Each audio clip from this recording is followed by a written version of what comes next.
Coach Dawn here. I want to talk to you really briefly about weight selection and choosing the right weights as you're working through any kind of strength program. You want to make sure that you're writing down the weights that you're utilizing for the different movements that you're doing so that you can track your progress as you go along. If you're working out and you have a workout sheet, that's going to help you be a lot more efficient and effective as you're moving forward, and it's going to let you see how you're truly getting stronger as you progress. A couple things when it comes to weight selection. As you're getting started, start lighter. Start lighter than you might think you need. You want to make sure that you're focusing initially on proper form and movement. Couple reasons you want to do that.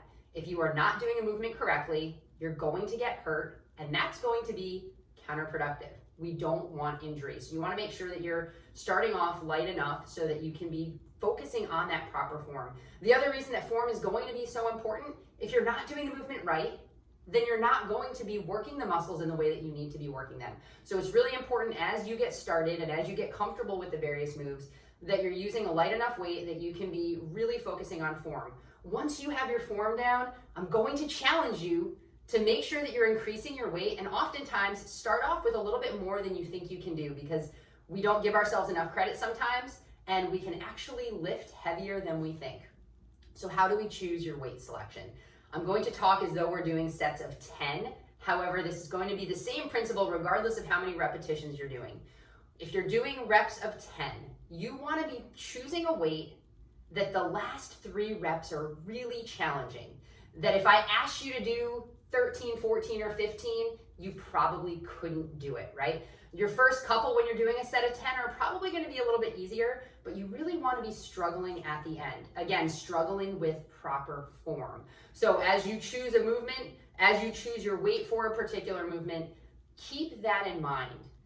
Depending on a program you're doing, you might be doing things like drop sets where you're being asked to start off with one weight and then you're going to be dropping down to a lighter weight as you go.